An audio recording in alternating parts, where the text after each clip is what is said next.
Il existe des questions qu'on entend pour la première fois. Et cette question peut bouleverser le monde et l'âme. C'est exactement ce qui s'est passé il y a 500 ans en Espagne, dans le bureau du grand sage Rabbi Yitzhak Harama, auteur du Akedat Yitzhak sur la Torah. Nous sommes à la fin de l'année, Rosh Hashanah approche et nous lisons la paracha de Nitzavim. Le jour de son décès, Moshe Rabbeinu rassemble tout le peuple. Vos chefs, vos tribus, vos anciens, vos enfants, vos femmes, depuis le bûcheron jusqu'au porteur d'eau. Et il conclut une alliance éternelle avec le peuple juif. Ce moment fait écho au mont Sinaï.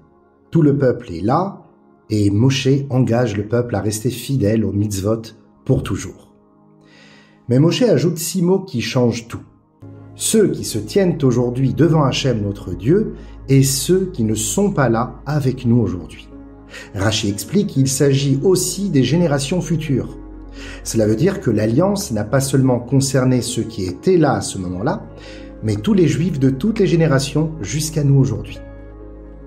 Mais là, surgit une énorme question.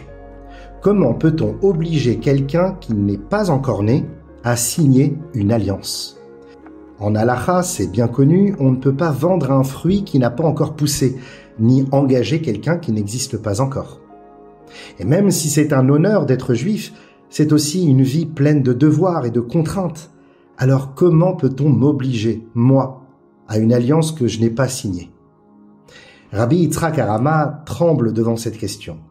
Pourquoi sommes-nous juifs ? Qu'est-ce qui nous oblige ? Est-ce seulement parce que nos ancêtres ont choisi ainsi ? Il propose des réponses classiques. La première, selon le Midrash, toutes les âmes juives étaient présentes au Sinaï et ont répondu « Naaseh venishma » « Nous ferons et nous comprendrons ».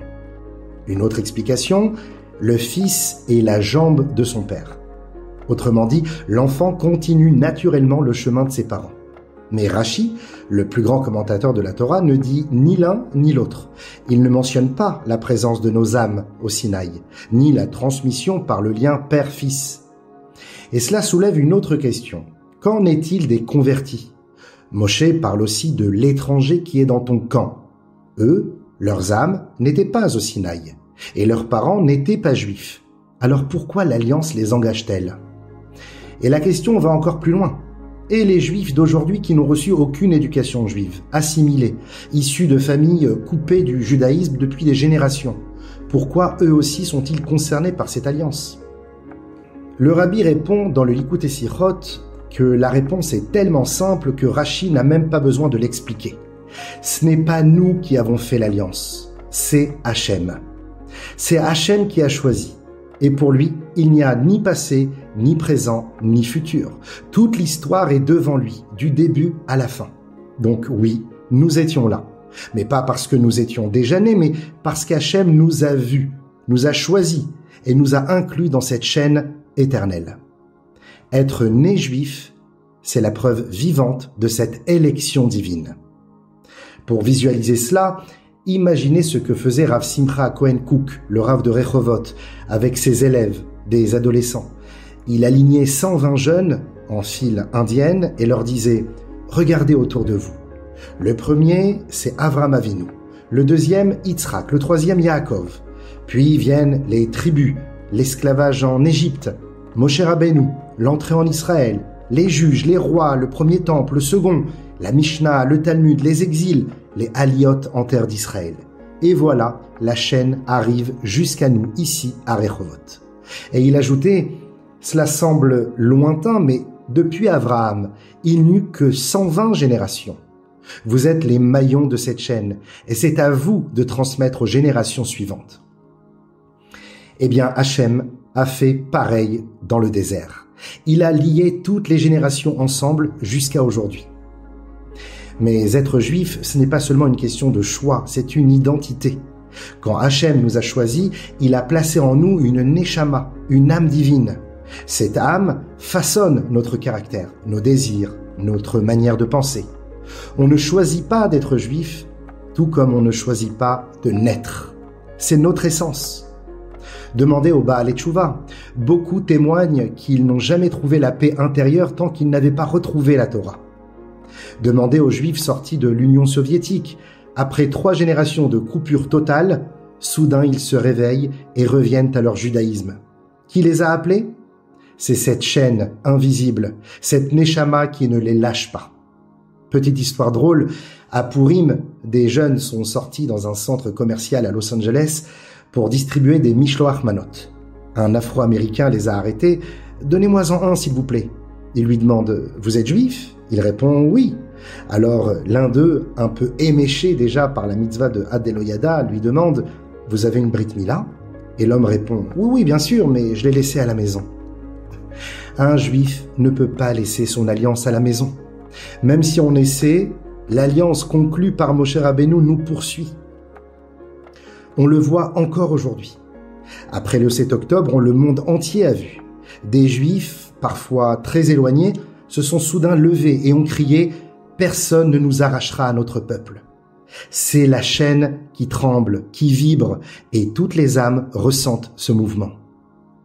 Encore une histoire, en Californie, à Roseville, le chaliach, le Rav Yossi Korik, reçoit un jour un coup de fil, 2 mois après le 7 octobre. Un juif lui dit « Rav, je ne comprends pas ce qui m'arrive. Depuis Simchat Torah, je n'ai pas de repos. Ça fait 41 ans que je n'ai pas mis les tefilines, 10 ans que je n'ai pas mis les pieds dans une synagogue, et soudain, je ressens le besoin naturel de mettre les tefilines chaque jour, et maintenant je veux rejoindre la communauté. » Quelques jours plus tard, le Rav propose de faire vérifier ces tefilines. Résultat, elles étaient psoulotes, invalides. Quand l'homme l'apprend, il est ému et il dit « Tout s'explique, Rav.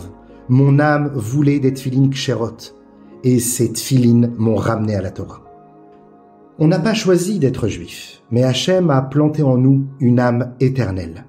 C'est comme la vie. Nos parents ne nous ont pas demandé si on voulait naître.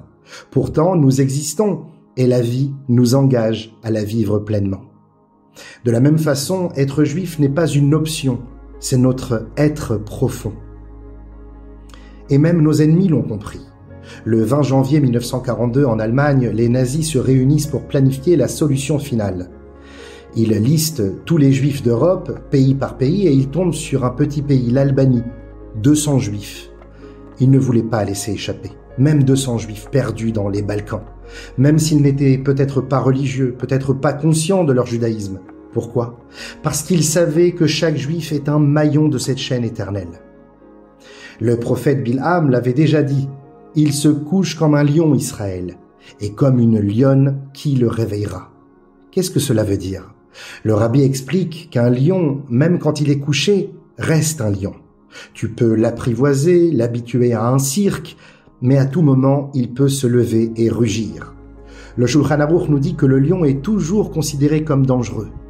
De la même manière, un juif peut sembler couché, endormi ou assimilé, mais il suffit d'une étincelle pour qu'il se relève et montre sa vraie nature.